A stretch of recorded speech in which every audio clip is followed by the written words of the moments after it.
Well, first piece of advice is you got to have good grades. So I always tell kids one things that I make a point of when I do clinics and things to talk about is the importance of your academics. Okay. And not only, and here's how I always say it is the same love and passion and effort that you put into the sport of wrestling every day at practice, you should put into academics.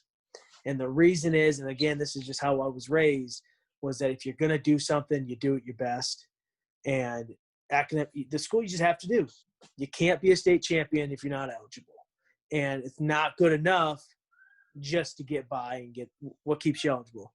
A D+, a C, what keeps you eligible, right? Well, it's kind of like stepping on the wrestling mat and saying, oh, I'm just going to win by one every time. I'm going to choose to win by one. Now, if you get a C, you get a C, but you're going out and you're hitting leg attacks and you just weren't converting, kind of stay with me here a little bit, right? Yeah. So my biggest advice would make school a priority. Regardless of what your career, your wrestling career, when you have a good academic record, that helps us make decisions. So by that, I mean, I'm looking at, let's say, a guy that wants to walk on, right? If your grades are bad and you're going to be, I have to worry about you having a bad grade point or failing out, bringing this team down.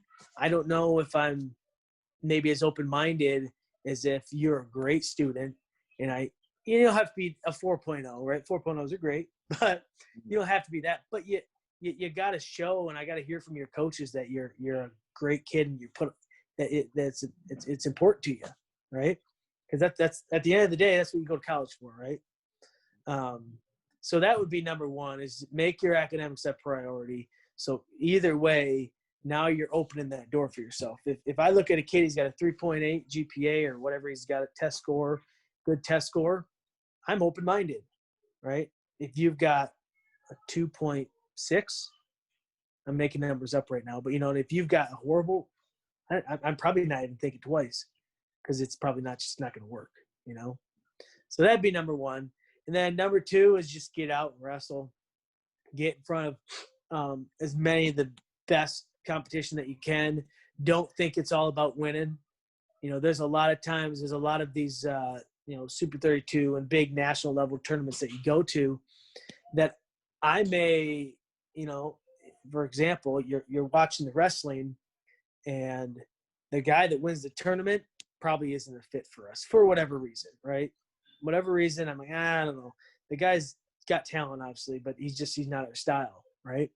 But the guy that comes back and gets third, maybe that guy's my style, right? Like, I think that guy's going to fit into our program really good. And it doesn't even – maybe the guy that comes back and gets fifth, right?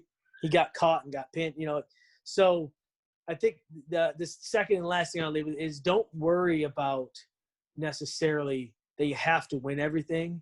And in order to be recruited, you have to be the champion, right? You have to go and compete and show that you love the sport and show that you love competing hard, right? And that doesn't always mean you're going to win. You're not going to win. Sometimes you're going to get caught pinned in a headlock. But what I'm going to watch is, all right, I watched you get pinned in a headlock. No big deal. It happens to everybody, okay?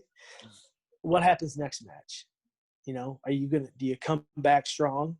Do you come out like a tiger and you're just going after it? And you run away all the way through the bracket and you place high in the tournament and it was a really great showing, or you throw it in? Because when I see a guy throw it in, he's crossed off my list, just in all honesty, because that's, to me, is a huge characteristic. Doesn't matter if you lose, just keep battling. So